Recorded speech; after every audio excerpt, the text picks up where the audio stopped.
and delete. Comic Dave Smith, comedian Dave Smith, is joining me again today. I'm very much looking forward to him. One of the questions we are posing is Biden, if he's unfit to run for office, is he fit to run a giant country? Dave, of course, is a political commentator, radio and TV personality, regular guest on Rogan, Tim Pool, Kennedy, Gutfeld. You can follow him on X at Comic Dave Smith and also comicdavesmith.com. Got a lot coming up. Sage Steele coming in tomorrow with Corey DeAngelis, but I'm really looking forward to Dave Smith today. We have you guys out on the Rumble Rants and, of course, on the Restream. I'll be looking for your comments there, and we'll be right back after this.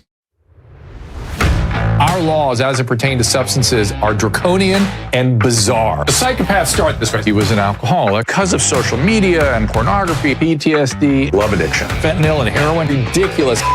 I'm a doctor, for sake. Where the hell do you think I learned that? I'm just saying, you go to treatment before you kill people. I am a clinician. I observe things about these chemicals. Let's just deal with what's real. We used to get these calls on Loveline all the time. Educate adolescents and to prevent and to treat. If you have trouble you can't stop and you want help stop it, I can help. I got a lot to say. I got a lot more to say.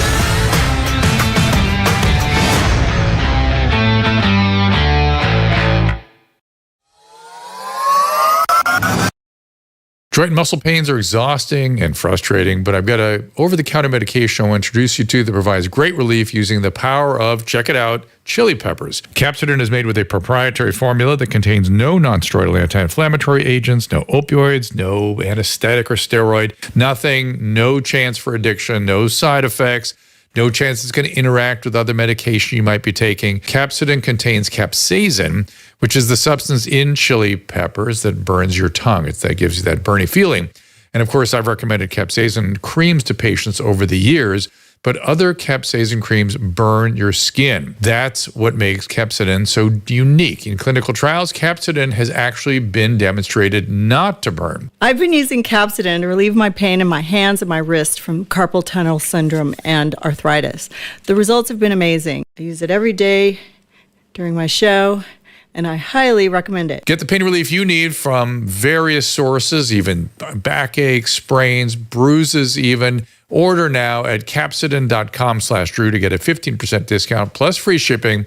That is CAPSADYN, capsidin.com/DREW. I'm excited to bring you a new product, a new supplement, Fatty. I take it. I make Susan take it. My whole family takes it.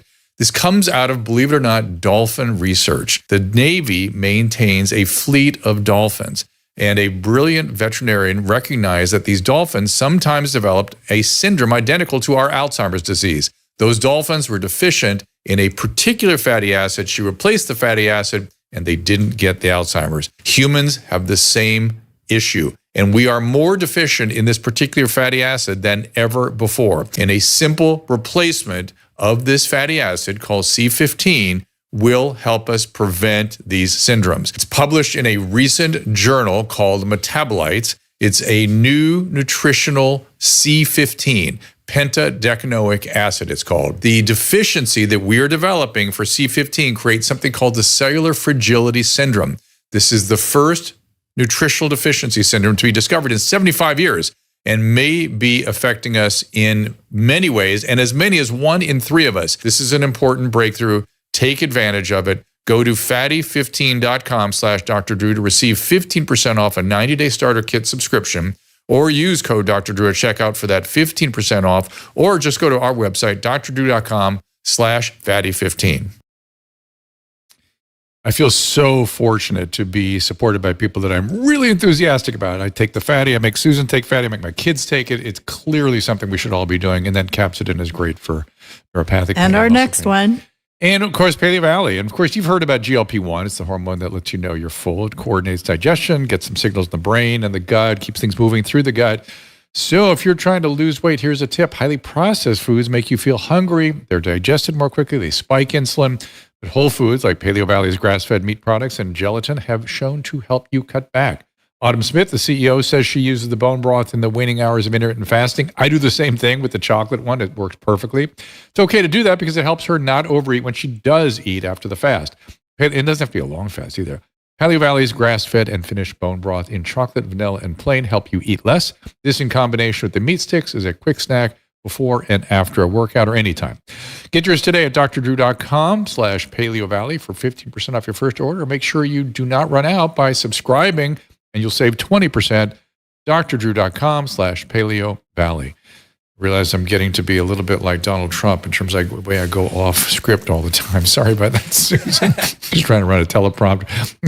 I can imagine people running his teleprompter. They're like, what? When is he going to come back? How are we going to do? So craziness. All right. Let me give you a little more particular on Dave Smith. He, of course, is a friend. He's been here before. ComicDaveSmith.com, ex-Comic Dave Smith. He's got a book, Libertas, released 3 weeks ago at #1 on iTunes comedy chart. Not a book, it's a comedy special. I beg your pardon. Book. Dave is the host of Part of the Problem. It's a libertarian podcast about current events and the evils of government and corporate media. Nothing I like more than that. Again, it is comicdavesmith.com. Dave, welcome back. Good to be with you, Dr. Drew. So there is a lot for us to get into today. We first met at the Libertarian Conference in Rapid City. Is that what it is? South Dakota. South and Dakota, you were that's hosting right. that whole thing. Yeah, you were hosting the whole thing, and little did we know what the world was going to look like. That was 4 years ago or something. And at the time, we were bristling against so much of the COVID nonsense and questioning it and wondering it. My God, things have gotten only worse since then. So let's start with the topic that we promoted a little bit, which was we've got a president of the most powerful country in the world who seems to have such impairment in functioning that he can't rerun for office, which I would agree. He is too old. He's had neurodegenerative disorder. He is clearly Parkinsonian, which is just a description of what we all see. That's just a fact. And he had a recent illness of some type. Think about people with neurodegenerative disorders at advanced age. When they get a serious illness, not even a serious illness, even a mild illness, they will step down. And now he's out of the picture, so to speak. We don't see him anywhere. I'm wondering what you're thinking. I mean, God, there's so much there. And I'm just kind of interested in your take on it, being a doctor, because obviously even just hearing what you just said there is kind of interesting, because it's, to me, as just a regular guy, I look at it in the same way that, I'm not a doctor, but I could tell you Chris Christie is obese. You know what I mean? I feel I'm fairly comfortable making exactly. that And diagnosis. if you had a rash on your face, I could describe the rash, and by describing it, I could call it a certain kind of rash. Same thing with neurological illnesses. Look, when we in medical school are learning about these things, guess how we learn about it? We watch videos of people with gaits like President Biden, with waxen, expressionless faces like President Biden. And if the students didn't catch on that that's Parkinsonism, as I heard one surgeon say, or one neurologist say, they would be remediated. They would be counseled because it's so basic. It's so simple. Right. And look, it was, as someone who pays attention to politics a lot, it was very easy for me to see that, say, from 2016 Joe Biden to 2020 Joe Biden, there had been a major fall off. And now, if you go back and look at the videos of 2020, it's like the same feeling as when you looked at the videos in 2016, like, oh my God, the fall off since then has been so drastic. Yeah. And so, of course, we were living through this this emperor's new clothes reality for the last 4 years, where the entire media, it's amazing how much they have to walk this back now. But if you remember, if you can go back way back a month ago, there was they rolled out this new propaganda term. I think it's the most short-lived propaganda campaign I've ever seen, where they came up with this term called cheap fakes. And cheap fakes. So it rhymes with D, or it at least has consonants with D, or assonants with deep fake. So it calls up to into your mind deep fake, but it's a cheap fake because it's not a deep fake. It's not even a fake. But it's cheap. It's a cheap shot. Yeah, they're so full of shit. It's amazing. The thing is, it's a cheap fake. Now, I know when you think deep fake, you're like, that's something that's not real. Now, this is real, but don't let that mess with you. It's still just as dishonest as a deep fake. And this was when they showed videos of Joe Biden looking really old and senile. But it's totally misleading, you understand, because behind closed doors, he's as sharp as a tack. If you had watched that video in the full context, you know, and then, of course, after that debate performance, all of this vanishes. And now you're at a place where they've all admitted it. There was this very weird, something like a coup, like on a spectrum of something kind of like a coup up to maybe a real deal coup. Like we may have seen a real deal coup there. Look, there has still been no proof that Joe Biden actually decided to pull out of the race. It is so bizarre. You cannot overstate how bizarre it is, because everything's so crazy now that I feel like this is lost on people. Like there was just an assassination attempt on Donald Trump and all of this. But for the sitting president of the United States of America to decide 4.5 weeks out from the convention that he's withdrawing from his reelection campaign, and for that to not warrant a national address to the American people is bananas. I don't care if he has COVID. Don't give me any of that. Like you can make a 3-minute video. You can even edit it. It doesn't have to be live, but he didn't do any of that. Yeah. We got a written resignation on personal, like, stationery. Stationary.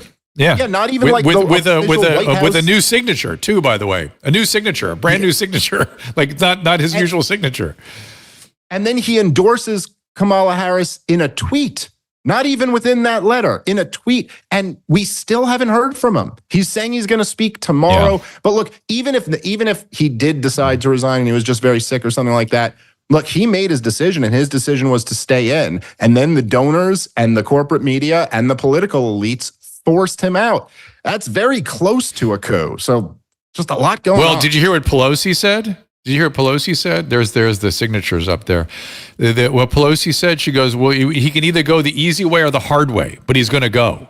Yeah. That to me, what is that except a takeover? But you know what's interesting to me is, why didn't they if I'm just trying to think like people inside there.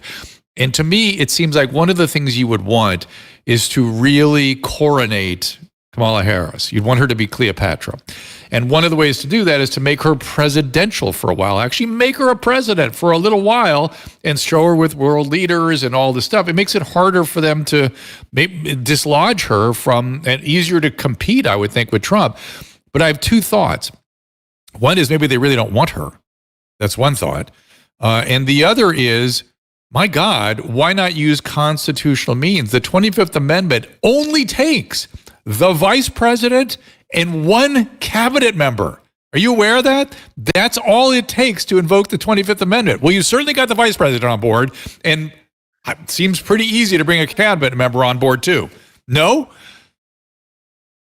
Yeah, look, and again, to your point that you made, that you tweeted out earlier and that you alluded to just now, I mean, look at it.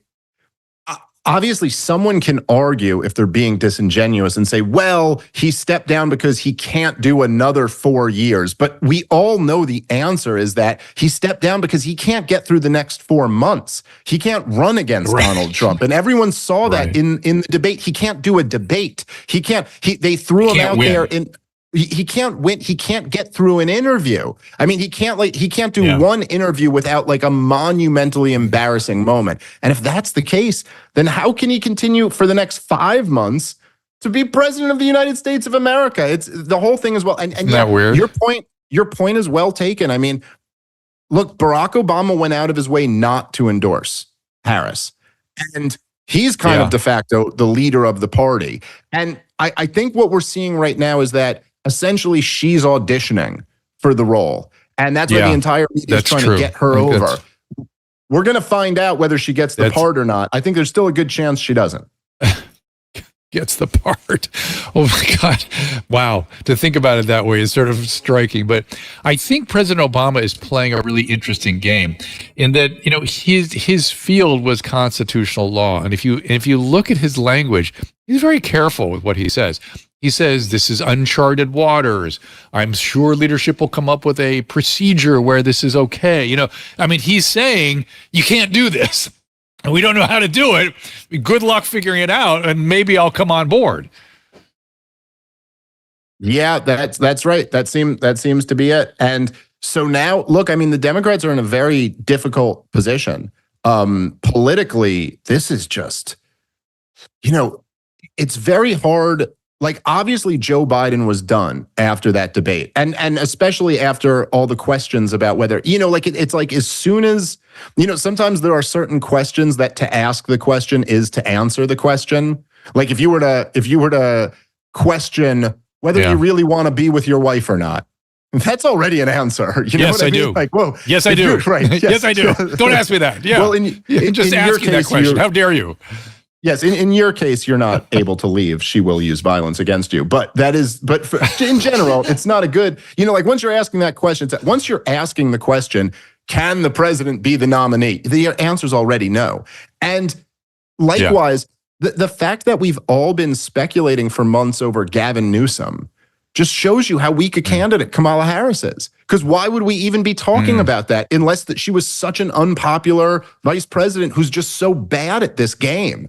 So I don't know how this works out, but it's not going good for the Democrats. And yet I want to put as positive a spin as possible on this, because I certainly don't want Gavin Newsom in this race. Jesus Christ. Oh my God. We have to run away to New York as often as possible to get away from his state, because he's ruined the great state of California. But, and not all him, believe me, the assembly there is, the Congress is just, oh my God. But anyway, he's certainly not done anything to help us. That I know I've heard nothing from her almost ever. You know what I mean? I don't know what she really. People say she is so progressive. Is she more progressive than Biden? Is Biden that progressive, or is just the people running Biden's presidency so progressive? And maybe she's not as progressive as those people. I don't know. I'm going to listen very carefully. What do you think? I think sometimes these terms are a little bit misleading. And I don't think, in the way that like Mussolini was he was a communist, and then he was a fascist, and Fidel Castro rejected communism, then embraced communism. I think for these people are power brokers. I don't think ideology is really what drives them. And for me, I think that like wokeism in general is all, for the most part, a distraction technique. It's a tactic. It's not as if like any of these big corporations really are thinking about transgender teenagers or something like that and the struggle that they go through. They're thinking about profits. They're thinking about markets. They're thinking about they're thinking about financial incentives, like where they're going to get more capital if they meet all of the like DEI points that they're supposed to meet. I think Kamala Harris is a power broker, and I think that's always what's been motivating her. And same with Joe Biden. I mean, I don't think of they're not like leftists. They're not like they're like hardcore committed to like workers co-ops or something like that. You know what I mean? These are people who like having power, like having wealth, and they're going to do, and they will slit your throat to achieve and maintain that. Wow. So there was at one point talk of you running for office under the Libertarian banner. Is that anything that could happen, or is being a member of the Legion of Skanks essentially knock you out of that potential? Well, these days it might get me back in. I don't really know. We're in uncharted water here. I don't know. That might. There were a lot of people who wanted me to do it in the Libertarian Party, and I was considering it for a while. I think I'm more comfortable being a stand-up comic and talking about this stuff. That's really what I love to do, and I think it's certainly a better life for me and my family. So I think I'm going to stay here for a while. You're the only person other than me that can navigate in all these different waters, and I actually I'm uncomfortable doing all this stuff, but I admire the ease with which you move through these different worlds, and you do it. I'm not sure the different worlds know about each other or know that you exist in these other worlds necessarily. When I think about the skank crowd, they may not know you have some other skills. Well, they know, but a lot of people who know about the other skills don't know about the skanks world, and I'm okay with that. They'll find it when they're ready. Fair enough. I love those guys, by the way. I just think they're and that is, say what you will about the skanks world. You guys are a smart group of guys. And it is difficult when you go in there to be with you guys. You have to concentrate because you got to keep up, man. There's a lot going on, and how they do it, particularly how Lewis smokes so much weed and is able to still function like that. I like full respect. Wow. Yeah. Lewis is like, even if you and a team of doctors, which is really what Lewis requires, but if you and a team of experts were like working on him, you'd have to be like, listen, whatever you learned in the textbook, throw that out. We're not dealing with anything human. This is some special thing going on. Yeah. Yeah. And, he's a force of nature. I don't remember. Of course, Jay. Sorry, go ahead. Jay. Yeah, no, Jay also is a force of nature, one of the funniest human beings. Different. Yes. He's one of the quickest, funniest people you'll ever hear. Yes. And that speed of processing and coming out with something extraordinary is what just, if you're in the mix, it's so incredible. And last time I was there, Ari Schaefer was there, and that was another level of not so human behavior, but very different reason. I don't know if you remember that. Yeah. Yeah, no, Ari, he's different. He's a different type of beast. Also a great guy and an incredible talent, but he's a monster. Very, very, very, very much so. So, what do you think? You said you had some questions for me before you go to break about Biden's health. What do you want to know? Because I can see what's going on. It's not, I take care of probably now certainly many, many hundreds of elderly men like him. And, it's just glaringly obvious what is happening. The only thing I can't tell you, well, go ahead, ask your questions. Well, no, so I was curious because you mentioned Parkinson's earlier, and I had seen those reports about how I said Parkinsonism. I said Parkinsonism. Parkinsonism. Right. Yeah. So there were those reports that there was a Parkinson's specialist who had been going to the White House, and one of the things that I always wondered was that the stiffness in his movement was one of the things that, at least to me, was like, hey, what's going on with that? So what does that say to you? Yes. So that is a feature of Parkinsonism, which is the freezing. You notice how he freezes like this with his hands in front of him. There's motoric slowing. You don't have to have tremor for Parkinson's. He's slow, and he has a narrow, festinating gait that is also sort of unstable. All that stuff is Parkinsonism. And then the hypophonia, he can't produce vocal volume. And then the waxen faces without expression. And here's the thing about the Parkinsonian neurologists that came and visit. My question is, Dave, I think you'll appreciate this. If that doctor is not treating Joe Biden, why the hell not? What is going on that they're making this older man suffer with a treatable condition? What the F is going on that they're not treating his Parkinsonism? What the hell? That is unconscionable. It runs contrary to our interest as American public. Now, you'd have to watch it very carefully because those medications that help with and by the way, now he's being treated. You can see he has facial expressions now at times, and he starts to move with a little bit more ease. So something is going on. What the problem with those medicines is they can cause mental status changes. They can get a little wonky. And so I'm guessing they're trying to balance those two things, which is fine, but treat this poor man for God's sakes. And to say, oh, no, he's not seen a Parkinsonian specialist. Really? Why the hell not? Why the hell not?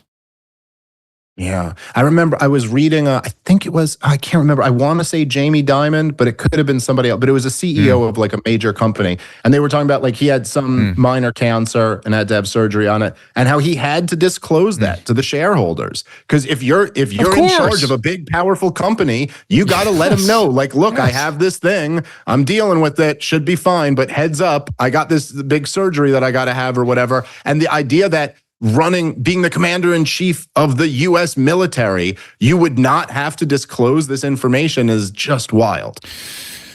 Well, I'll go back around in a minute and tell you about what I'm thinking or the possibilities of what's causing this. But it reminds me to ask you also about the Secret Service director, who in another, I don't know, in an ordinary time, the director of the Secret Service, when there's been a major failure and a near assassination of a president or presidential candidate, or even a former president only, there would be daily press conferences giving you what they know, what they don't know, what they're working on, updating. Now, I understand they don't know everything, and they want to get their ducks in a row before they disclose the entire story. But you at least tell us what you can't tell us. At least tell us the fact that they closed everything down. We're not going to tell you anything. By the way, Cheadle did resign over this, so that did happen after yesterday's. I felt bad for her yesterday. She was just getting beaten up so ridiculously. But what is my question is not what's wrong with her. My question is, what is wrong with the press? Why weren't they demanding that somebody come out and give a regular briefing? Yeah, well, I mean, the thing is, it looks so bad. And I'm not suggesting jump to conclusions about what happened here. I'm really not like a big conspiracy guy. In fact, I was arguing with some conspiracy people over the last few days who were jumping to conclusions that I thought they didn't have evidence to back up.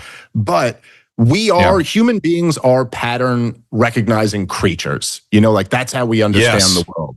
And it is almost impossible to see like Donald Trump getting framed for treason, being involved in this conspiracy with the Russians, getting impeached twice, getting accused of, inciting an insurrection, getting all of these very petty charges brought against him that never would have been brought against anyone else. And then to see a situation where a guy tries to blow his brains out, and all of the indications seem to be that this was like allowed to happen.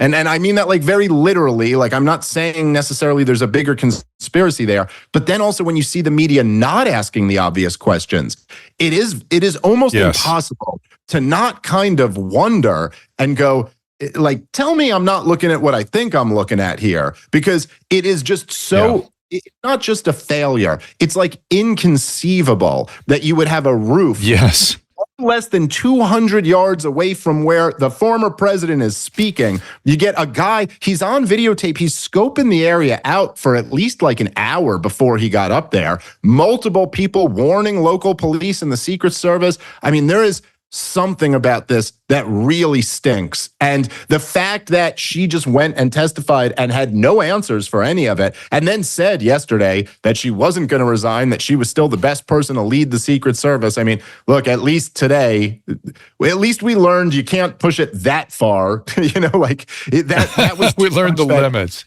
Yes, that even she did have to ultimately step down. But man, I hope we get to the bottom of this at some point, because there's clearly a very big story here that we don't have yet. Yeah, it feels like there's, not to quote Hamlet, but something rotten in the state of Denmark. Something is not right. And it feels like the press is a part of that. And for me, it goes back to COVID. Because I really thought, I was shocked at how much the government was involved in the censorship around COVID. I really thought the whole thing was a press-generated failure, hysteria, power grab or eye grab, trying to get the more viewers. That's what I was screaming about at the beginning. It felt like that to me. Did something happen to the press around that time, or was it already adulterated in such ways and we just didn't know it until there was extraordinary totalitarian instincts by our government that the press seemed to not just question, but to grab onto and endorse? So I think that essentially it's been like this for a very long time. I think that the corporate press is essentially the mouthpiece of the government. We might as well have state media. In effect, that's what they are. And not just in effect, but also, I think in actuality, there are probably many intelligence people who are embedded within the corporate media. I think essentially what happened is that the underlying government policy was so much more egregious during COVID that it was so appalling that the corporate media was carrying water for the regime. But look, I mean, I'm old enough to remember quite vividly when it was just like a certainty amongst the corporate press. It was just like, hey, look, we know Saddam Hussein has weapons of mass destruction and he was in on 9/11. Yeah. So like, hey, are you a homosexual or do you want to go bomb the hell out of Iraq? Those are the questions that we have for you. And anybody who pointed out the lies was immediately attacked as demonized as un-American or pro-terrorist or something like that. You see the same stuff. They still do the same stuff with foreign policy. It's like, I can't tell you, because I've been a big critic of the policy of fighting a proxy war on Russia's border against them, because it's insane. And it's amazing how much everyone's first response is always, Putin talking points, because that's the answer, right? I'm sworn loyal to Vladimir Putin. You got me. That's a major problem we have in America with so many Putin loyalists or whatever, but it's like, but with COVID, the major difference was, it wasn't just something like, hey, we're going to go start a war with some puny country, which, that's a really big deal to the people in that country and the people who serve and lose their lives and lose friends and stuff like that. But this was, the policy was, we're instituting totalitarianism in the United States of America, quite literally. Yeah. And so to just see that, and then to see the justification for the totalitarianism have these like glaring holes in them. And if you'd go like, well, there's a really big hole in your logic here, and that to be like attacked for pointing that out, I think was very eye-opening for a lot of people. Well, and you had the good fortune of having Chris Cuomo meet you on stage to have a little dialogue about these very issues. And I thought that was fascinating. I actually admire that Chris is willing to come out and look at these things. It was interesting. I want to get I don't know how much you can really tell me your private thoughts about it, but I want to give you a chance to tell me what that experience was like and what you learned, because that's really going into the belly of the beast, right? I mean, Chris was there saying ridiculous things. I'll never forget the one thing you didn't bring up with him. One of the images I have of him, and I like Chris too, and he was a friend.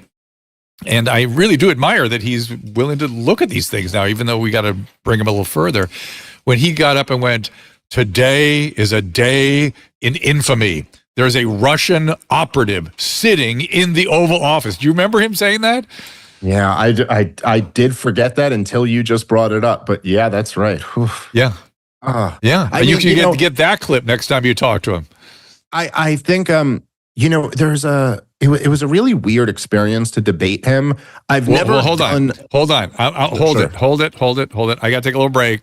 I want to get deep into it because I thought it was I thought you guys both did a public service, and I think more like that needs to happen to be able to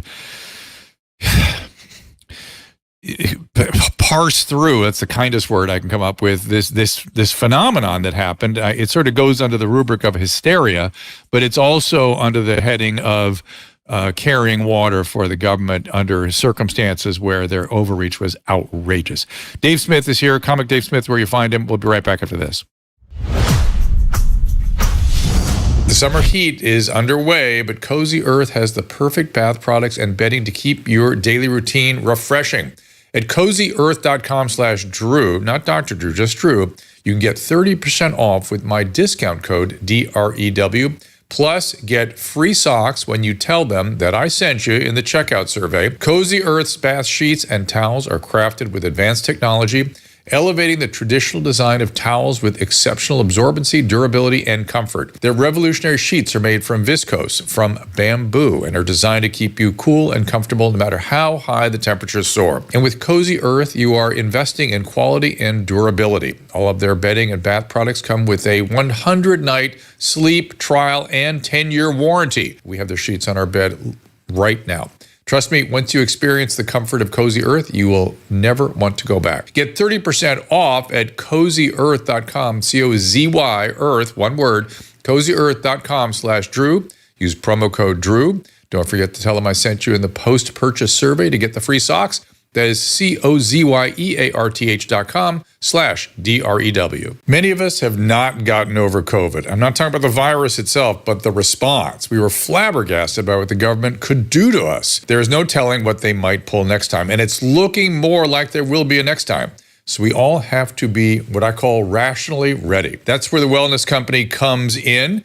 TWC is about access to physicians via telehealth, access to potentially life-saving medication. Years ago, having access to medication and telehealth might have seemed crazy, but now it seems crazy not to. Now, with claims that gain-of-function research have been done on the bird flu, I urge everyone to take control of their healthcare with the help of the Wellness Company. Go to drdrew.com/TWC for 10% off all their products, including the 4 medical kits, each of which has a different purpose. And we've added Tamiflu to one of them in case the bird flu does become a problem for humans. Be rationally ready. drdrew.com/TWC for 10% off. Of course, I'm a fan of the healthy aging supplement True Niagen. I've been taking it almost for a decade myself. This supplement boosts NAD, which your cells need to survive properly metabolically, and it goes down as we age. It does so with a nutrient called nicotinamide riboside, or NR, specifically patented form of NR called Niagen. It's the most efficient and trusted NAD booster. NAD can also play a role in reproductive health. Boosting NAD is recommended with prenatal vitamins for women over 30 looking to start a family. Here's Dr. Amy, also known as the Egg Whisperer, a highly influential specialist in this area. That was when I said, this is amazing. I need every single person going through fertility to take it. I not only take it myself, my patients have shared stories. They took it and then they got pregnant naturally. And that's really my goal, is I want people to empower themselves with the tools so that they can get pregnant without my help. True Niagen is an amazing NAD booster. You're going to want to add it to your reproductive health arsenal. And of course, it's in our family of Dr. Drew sponsors. Go to drdrew.com/True Niagen for 20% off your order. That is drdrew.com/True Niagen. Enter Dr. Drew at checkout for 20% off. Smell is sexy. Or sushi. Or Dr. Drupinski. What?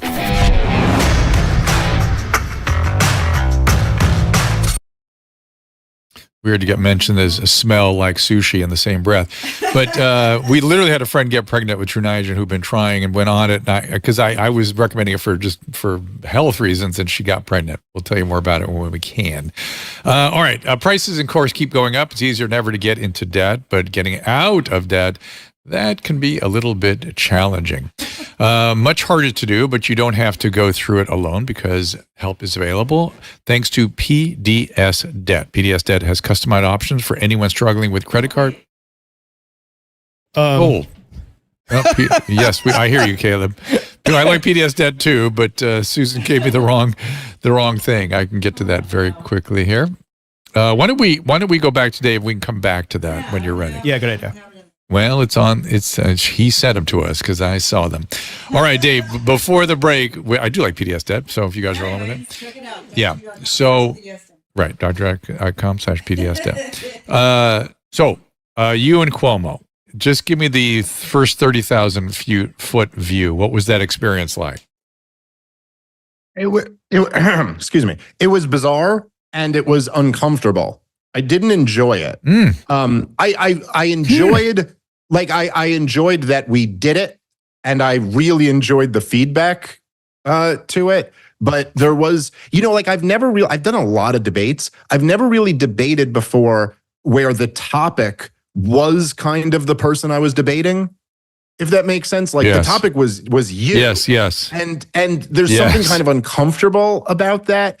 And then what ended up happening was that, first of all, you have this thing like that you kind of already mentioned, where number one, you almost you got to respect the guy for even being there.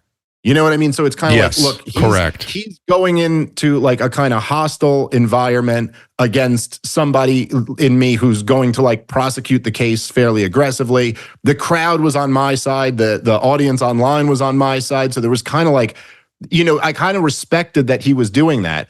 So then as we're in it, and he's also, as you know him better than me, but he's also kind of a likable guy. You just kind of, he's not. Yes, and he's smart, crazy smart too.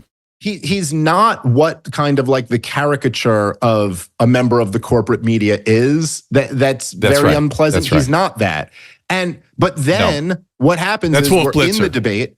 Right, exactly. So we're in the debate, and then they start playing these clips of what CNN and what he was saying at the time, and it's getting me so angry.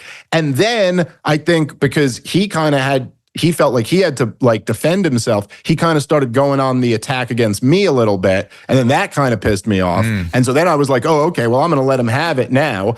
And it was Look, I think in a lot of ways, Chris Cuomo he's a product of his family. Born as the governor's son, and then his older brother becomes governor. He works at CNN. He's in this world where he was just kind of like, hey man, this is what the experts are saying, and so we're going with that.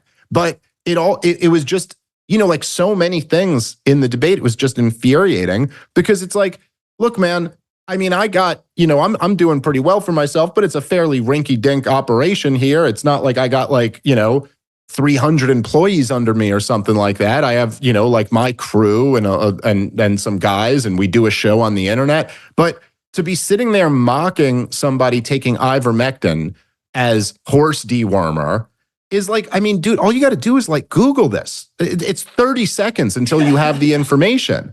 And so there was something just kind of like, I'm still so angry over what they did to people during COVID. It's just like one of the greatest crimes ever committed against the American people. Yes. And so, so it was, anyway, just to put a button on it, I thought that one of the things that was cool about it, and I was kind of grateful that I got to be the person in that moment, is that there really hasn't, you'd think in a healthier society, there'd be so many moments like this where somebody who was like a critic of all of these policies is up there with one of the big guys who was selling all of them, and you get to go at it. And that hasn't happened at all. I mean, there's been lots of experts who have offered to debate Dr. Fauci. I guarantee you, a lot of these guys, like McCullough, or so many of I know you would do it. You'd go debate Dr. Fauci tomorrow if he was down to do it, but he's not going to do it. 100%. And so Chris Cuomo was the only one who was willing to step up and do it. And I'm grateful that we at least had that moment. I think maybe Don Lemon might be another candidate for conversation too, though I'm not sure. Well, how did you experience Chris's take on the videos you were playing for him? I mean, you kept saying, yes, look, there you are, calling it horse-based. And he was sort of like, I don't know what you're talking about. That was the part that surprised me. I mean, I thought he was just being dishonest in some of those takes. And it was just kind of like, it's when you're not critically thinking and you're just kind of going with groupthink. I think the groupthink, as it changes, it's very easy to almost genuinely look back and go, no, I never said anything like that 4 years ago. That's right. You know what I mean? Like, I couldn't even remember because we're so far away from that now. But it's like, no, you did this. And I do think that, I think he missed an opportunity in a sense where it's like, he could have just taken some ownership of that and just been like, look, yes, I do apologize for that. I was wrong. I shouldn't have said that. I should have known better than that. But he didn't want to do that. I think also because Chris Cuomo is, he's a proud person, and he is like, fighter. He's a gym bro. He's a fighter. He's like, no, I'm not going to be like weak and admit that in front of you. Yeah. But I think that didn't end up working out well for him, because it's just like, I mean, listen, also because I had the guys in the video booth there really helped me out too. Like there were a couple times where he was like, I never said that. And they were like, play the tape. And it was like, there you are. Here it comes. Yeah. It was quite a thing to watch. And as you say, there's many of us that can't get over what the government did. It's not, we can't get over COVID, not the virus, the government's, what the government did to the American public and what the world did to their people. To me, that's almost more astonishing that the American system did it, that the entire world bought into our bullshit and followed suit in everything, almost everything we did. And it all came from China. That they were the first ones to sort of instruct us what to do, it's just the oddest thing in the world. And there should be all kinds of postmortems on this. In medicine, we always do postmortems. We always have these morbidity and mortality reports. We look at things. We need like this national reckoning on what went right, what went wrong, what could have been done, what should have been done, how it happened, how we can prevent it from happening again. In the meantime, though, public health has become completely adulterated as something dangerous that's ideologically driven and has nothing to do with health. And I just don't want to listen to public health experts ever again. It's really, this is the oddest thing in the world for me. To every time a public health expert talks and every time a media news reporter speaks, I just think, no way to know if what they're saying is accurate or true. No way. Can't do it. Same with the CDC even now. Yeah, I think that it's one of those things where it's very hard once you see someone lying to you, it's very hard to unsee that. Like if you just, if your wife told you she was one place and you found out she was another place, even if the other place didn't matter, like you wouldn't have cared, there's still going to be something where it's like, whoa, you lied to me. Like, hold on, this marriage isn't what I thought it was anymore. I thought you would. Yeah. I thought you don't lie to me. I thought that was like the thing. We don't lie to each other like that. And so there's kind of this dynamic where it's like, it's not just that they got things wrong. A lot of us got things wrong during COVID. There were several points where I got things wrong. I was operating under the assumption, if you go back and listen to my podcast, for at least the first 3 or 4 months of COVID, I was just operating under the assumption that masks worked. It just kind of seemed like, it's kind of gotta stop something from. I guess I had a period of time too. Yeah, you're right. I had a period of time where I was like, all right. A bunch of studies came out, and they all indicated that that just doesn't seem to be making any difference. So you have to kind of adjust to this. And it was like the media never adjusted. They never adjusted to the new information, and instead they double down and triple down and call you the worst person in the world for adjusting to the new information. And it started, I remember very early in COVID, it was either, I think it was April, but it was early April of 2020. And it was when the first data had come out on the deaths. The COVID deaths in New York City, which at that time was like the epicenter, as they used to call it, of COVID. And it was it was on the New York City Gov site, and it was just a breakdown by age of COVID deaths. Yeah. And it was, it was like, I don't remember the exact numbers, but it was like, okay, age 0 through 13, COVID deaths, 0. Age 13 through 30, COVID deaths, 0. Age 30 through 54, COVID deaths, 2. Age 54 through 65, COVID deaths, 15. Age 70 through 90, COVID deaths, 2,331. And right away, it was just like, oh, okay, this is killing old sick people. That's very clear right away. We've got enough data that we can extrapolate at least that. Young people aren't really at risk. So, hey, everybody, let's adjust to this. And then it was like, no one in the corporate media would adjust to that. They were still, by that summer, they were still demonizing teenagers for going to the beach. It was just so wild. It made no sense. And to anyone paying attention, dude, it was in Christmas of 2023. Fauci was still saying, if you haven't gotten your latest booster, maybe you shouldn't go to Christmas dinner. It was so, we're like, what? You're still doing that? No one's in this world anymore, Like Gelman amnesia, right? The Gelman amnesia is this, I'm sure you know this phenomenon where this physicist would read in the article in the newspaper about physics every so often and go, oh, they get this completely wrong, and then assume everything else they reported was accurate. Of course, they get everything wrong. And I remember in around 2021, them standing, I think, on the beach in Daytona Beach during spring break going, there are people out here standing next to each other, and they're talking to each other, and they're not wearing a mask. I was like, yeah. And guess what? Zero transmission in that environment. Zero. You should be celebrating what those people were doing. That's why we run away to Florida these days still. The mental health in Florida, particularly Southern Florida, is so much better than the rest of the country because they didn't endure what the rest of us endured. Yeah, well, look, if you think about it, and you can appreciate this much more, in a much deeper way than I can. But if you just imagine that, if you take it from a mental health perspective, something that you're, a legit expert in, and if you were to tell people, okay, listen, this is what I want you to do. I want you to be very, very scared of a germ. Yeah. Literally a floating abstraction is what I want you to be scared of. And I want you to isolate yourself as much as possible. I want you to cut out all of the normal activities in your life. I want you to cut out particularly all of the unnecessary socializing that you're doing. Get rid of that day one. Unnecessary. If you have to go to work, try to work out of your home where you're alone. You know what I mean? It was literally a recipe you're describing for how an to ruin adult, people. Dave. Yes, it is, but that's for an adult. Imagine you're 8 to 15 years of age, and you didn't endure what we did in Southern California, where you had the mayor on TV every night saying the following words: "You must shelter in place." Those are words for an incoming nuclear weapon.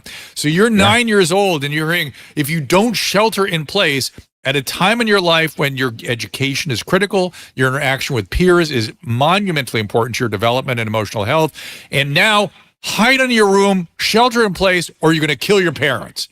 I mean, my God, we sacrificed an entire generation with that. It was obvious. I kept saying it over and over again. And, well, now guess what? Depression, anxiety. You may have created an assassin as well. Well, that kid is about that age. That's interesting. I mean, that's a really good about point 15 that I haven't during thought of. that. Yeah, that is a very good point. He would have been about 15. It's always, it's going to be impossible to trace back, much like vaccine injuries. One of the issues with vaccine injuries is that you kind of never know for sure, I mean, you can reasonably say that if someone got a vaccine and then had a health episode 2 hours later and then weeks later got very sick, okay, it's likely that it's this, but you never really know. I mean, I know a lot of people, or I should say, I know several people who have developed conditions since getting vaccinated. And it certainly makes my eyebrow raise. Really? This healthy 35-year-old developed a heart condition? Yes, happens all the time and getting ablations and atrial fib and atrial tachycardia. These are vaccine injuries, particularly if it's a younger male, an adult, middle age or younger male. Now, I had a 100-year-old who developed a atrial arrhythmia, which is what everyone gets from this damn vaccine. An hour after getting the vaccine, she was 100, so she didn't want to go to the hospital, as they often don't. I had to manage her at home with a life-threatening problem, which we successfully did. And I put a VAERS report in after it. And guess what? They're not interested. There's nothing here. So that's how VAERS works. She's almost dead anyways. Oh, dude, stop it. It's not true, actually. It's not true. I'm making a joke. Yeah. But I was just saying, in that same sense, you don't know, you don't know, from the lockdowns, what the actual cost of that is going to be something that is immeasurable. We'll never know exactly how many people were so damaged by that for years to come. Absolutely true. That is completely the case. So I think Susan wants me to read something real quick here. So let me do that, take a little bit of a break here. And of course, we're talking about mental health again, but financial health also very important. We live in uncertain and volatile times. No one knows what is going to happen. It's crucial to protect yourself financially. Sleep well at night by investing in hard assets, including gold, silver. 2024, gold and silver are surging, and experts predict they will continue to climb. Of course, we have the big debt out there. Historically, these have been among the safest investments, allowing you to hedge against runaway inflation. Protect yourself and your investments. Our sponsor, Gold Crest Metals, gets you move a portion of your IRA into gold or silver. I do not give financial advice, but if you mention my name when you call and ask about how you can qualify for up to $5,000 in free silver, they will look at that and consider you qualified. Sleep well at night knowing that you're protected. Give Golden Crest Metals a call, 800-893-9920.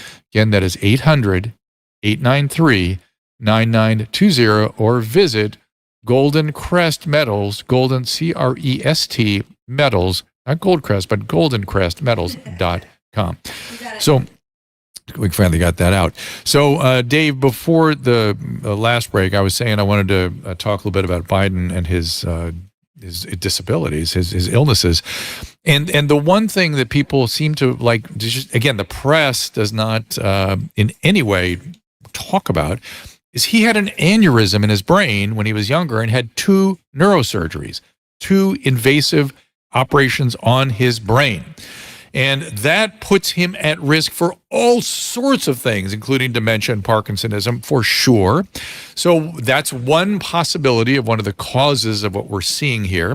He could have Parkinson's disease, and we got to remind ourselves, 4 out of 5 Parkinsonian patients get dementia with that.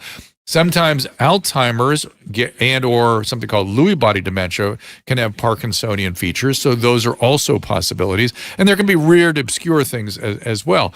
But we don't know. When people say you can't diagnose him, that's correct. I can't diagnose him. Those are what we call the differential diagnoses for someone who comes in at his age group with his course of illness with severe Parkinsonian features, with some cognitive distortions, cognitive problems, and previous brain surgeries. So that's what we're dealing with here. And so there's an interesting question, and this one I want to ask you. There's no doubt that he has significant neurodegenerative disorders. The question really, there's a separate question, which is, what should the threshold be for someone to be the leader of the most powerful nation on earth? Shouldn't it be more than just, can this person drive a car? If you were your dad, you'd be taking his car keys away. Shouldn't we have a higher threshold than what we do for an average 80-year-old? Yeah, I mean, look, absolutely. I mean, just to keep in mind what the job is that we're talking about, during the Cuban Missile Crisis, when Jack Kennedy said to the Soviets that them placing nuclear weapons in Cuba was going to be treated like a nuclear first strike. What he essentially said was, I'm going to blow up the world if you do not get these nukes out of Cuba. This is a knife to our throat and we cannot live this way. That's it. Like, this is a real red line. And then he got on the phone with the Russians and they worked out a deal, and the deal was like they'd move the missiles out of Cuba, and then we pulled back some nukes that we had in Turkey, and that deal stuck. By the way, there was no treaty signed. This was just like verbal agreement, and it saved the world from blowing up. And by the way, right now, we're involved in a proxy war on Russia's border. And so, yeah, the standard should be incredibly high. And, sometimes there are these things about, like, when you say where is the threshold, it can be a little bit arbitrary in the same way that, look, if you think about what the age of consent is, should it be 18 or 19? I mean, I don't know. You could debate. It's a little bit arbitrary to pick one of those numbers. But, like, a 40-year-old is a consenting adult, and a 5-year-old certainly isn't. You know what I mean? Like, it becomes very black and white with the further out you get. And I think it's pretty clear to anyone with a modicum of common sense that Joe Biden is way over the line. I mean, this is like just totally insane. You would never be in any important job in the position that Joe Biden's in. How shall we deal with, understand, continue to keep the heat on, I guess is one way of thinking about this, the excesses of world governments during all this, and the continued excess in Canada and other parts of Western Europe? What is it just, I mean, what do we do? What is your sort of recommendation? Is it join the Libertarian Party and sort of get more involved with freedom fighting? Is it vote for RFK Jr., even though he's not really libertarian, he's independent? What do we do? Well, I think first and foremost, what we are doing, like quite literally, what we are doing right now is a part of this bigger dynamic, which is part of the reason why the establishment is freaking out so much, is that we're kind of living in a new world where the ruling regimes have always had a monopoly on information. If you really think about the nature of what the government is, it's not like what we think of the government as being, but what it is in tangible reality. The government is an organization that by force claims monopolies on several services. One of those would be writing the laws and the courts and things like that, right? Like, they have a monopoly, and it's a monopoly based on violence. Like, if they can initiate violence against you, you cannot initiate violence against them or against anyone else legally. It's not a coincidence that amongst the things that they take monopoly control of are schools and television networks and libraries and even the post office, because at the time when they made that was the information center. And they've always, even if they weren't like directly in control of all of the media. They were in effect in control of it. And that's totally over. Like this paradigm has been shattered. And so I do think, I think that's a really important first step. There's a reason why tyrannical government policies are always accompanied by propaganda campaigns, because they know that they need to actually propagandize people in order to get them to do this. They don't have the ability to do that as much anymore. We used to have laws against propaganda, didn't I? And what happened to that? Well, there's propaganda is it works. And so, there's too much of a temptation. It's brainwashing. Too much of a temptation. It's brainwashing. It's brainwashing. And you mentioned Chris Cuomo looking at himself, saying something completely opposite to what he claimed. And if you're brainwashed, the cognitive dissonance is so severe that you may not really be able to accept what it is you said. And it's interesting to me that 20% of the population is highly prone to brainwashing. They get taken over by these things very quickly. And I'm reading a book about 1935 Germany right now, and a word showed up there early in the description by an American diplomat of what was going on in Germany, and he used the word hysteria. And I was really surprised to see that, because I've not really seen that word applied to the Nazi takeover. It always seemed, I don't know, sinister and systematic and a reaction to the Treaty of Versailles stuff. But he said, no, there's a hysteria gripping the Germans. And that's the word that I kept saying during the darker hours of COVID. We're in a hysteric. This is hysterical. And that's why you can't, when you're hysterical, how do you change direction? Because you're not connected to reality. You're just not. So do you agree that it is hysteric? Do you have any theory about how hysterics get going? And what is it about us or the world that it really took hold?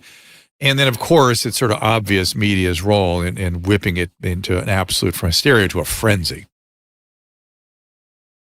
Well, I think there's no question that it was a hysteria. It was, you got to a point where there were points during COVID, let's say, where people were actually angry if you gave them good news.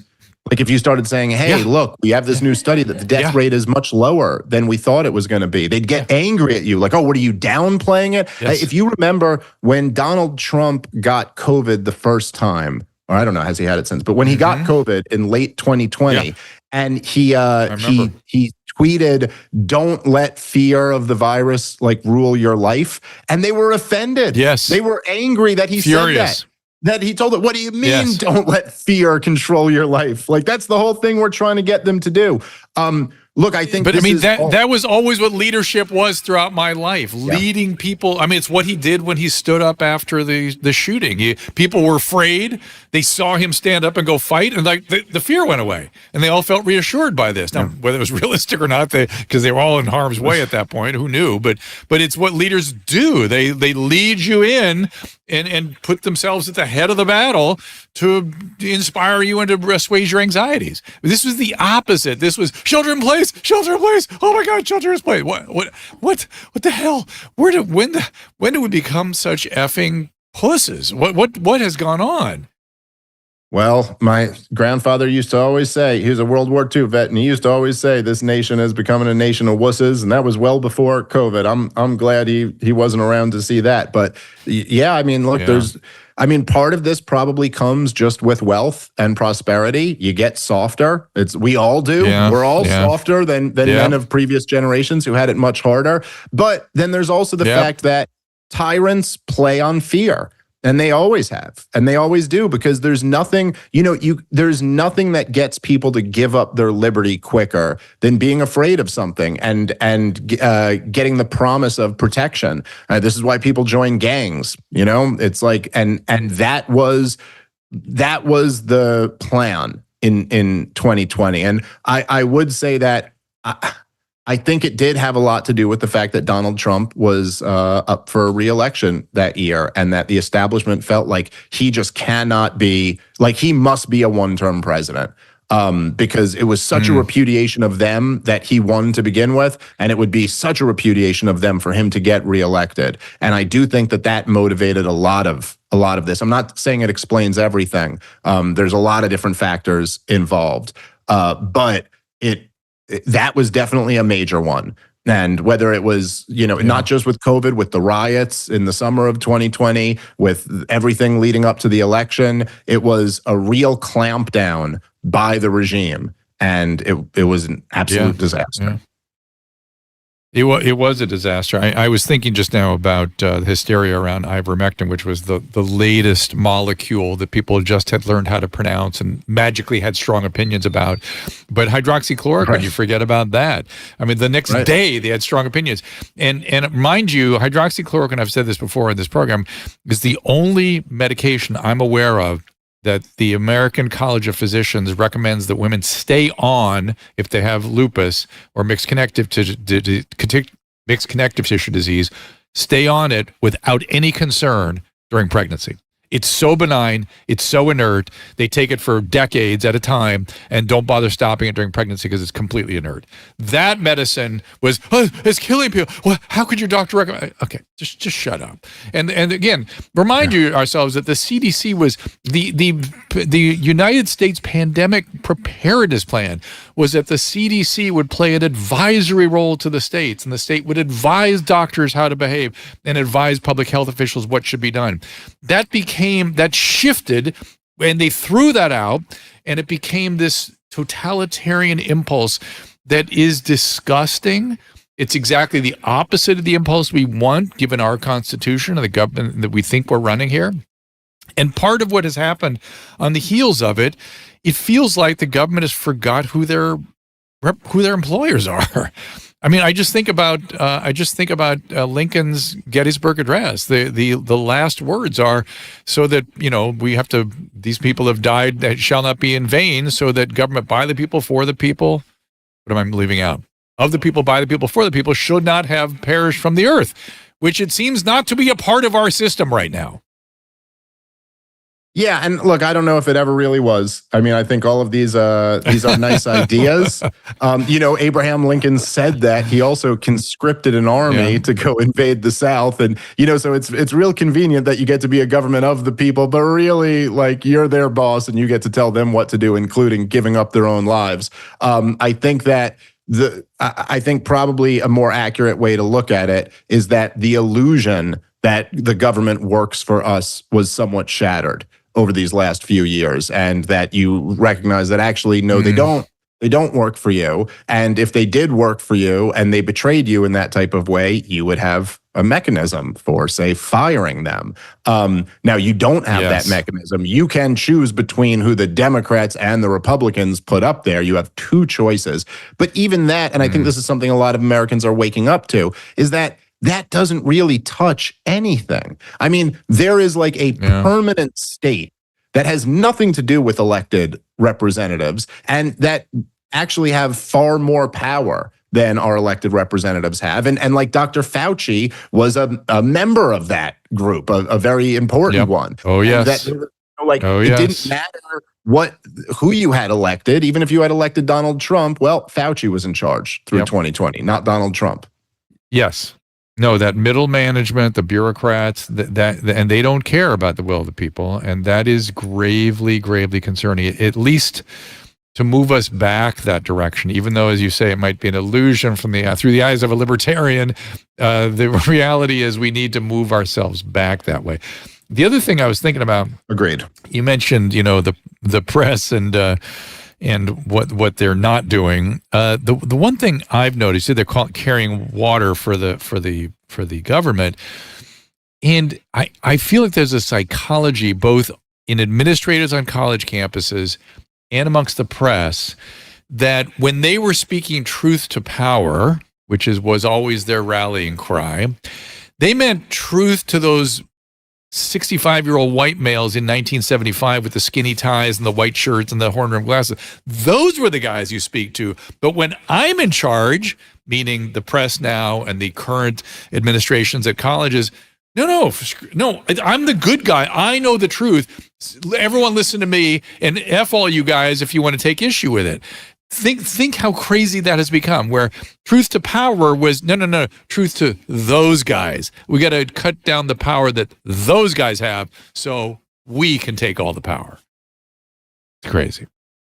Yeah, no, that's 100% it. And even you saw Joe Biden just the other day when he was trying to stay in the race too, and he said, "Listen, I don't care what the elites say," and like he was like, "Oh, like he feels like there's some the guy's been in the highest level of politics for nearly 5 decades, and he still feels like there's some other elite out there, like not him. The guy's been completely carried. That is That is exactly my point. Is that their notion of the elite misses the fact that they are the elite. Period. Well, end of story. And of course, they have this.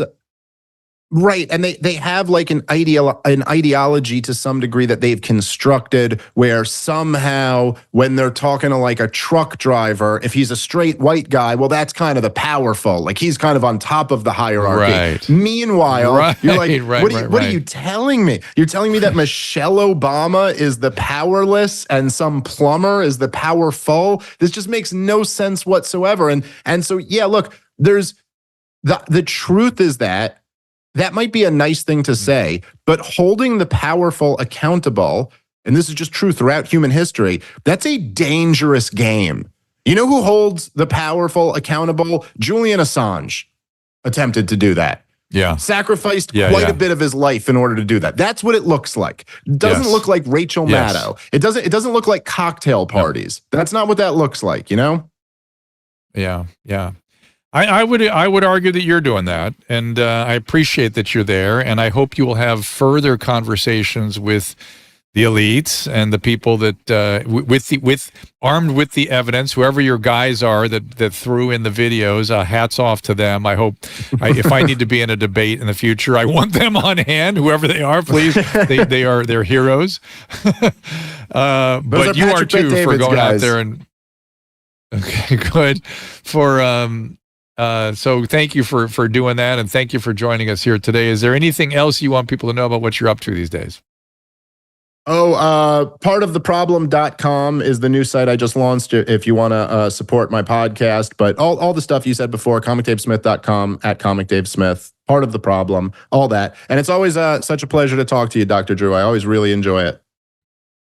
Me too. And I want to swing by the Legion.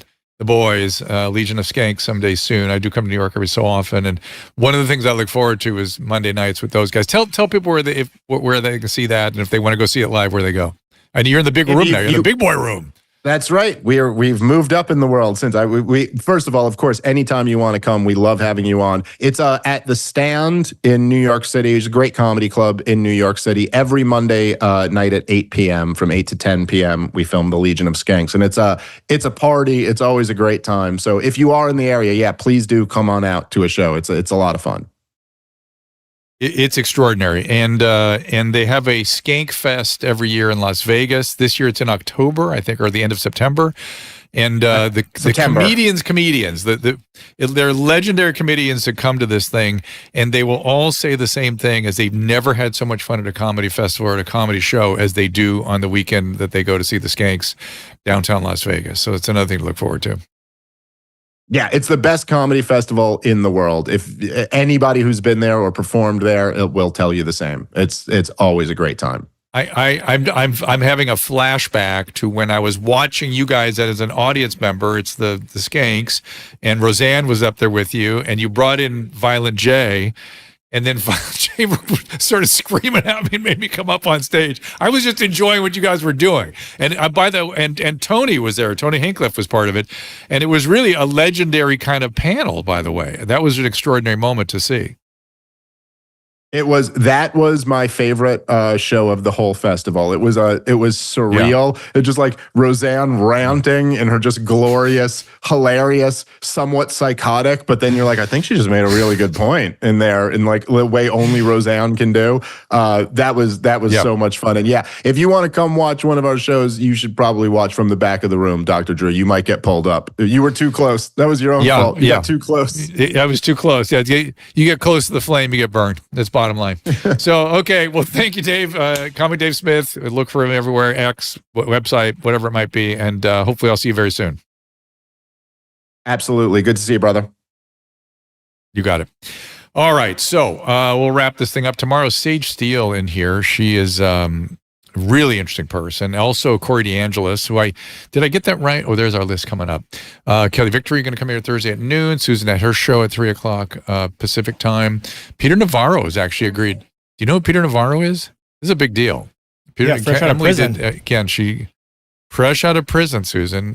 Peter Navarro, who was put in prison for January 6th. Christine Anderson, of course, our favorite EP from the EU Parliament. She's a firebrand, and I'll be very interested to talk to her about the French situation, because that is just crazy what's going on in France. And it's starting to have echoes, as I predicted, of what's going on here. I'm telling you, watch carefully what goes on, particularly in France, not just in the EU generally, but I don't know, the French, it's just something going on there that feels familiar to me.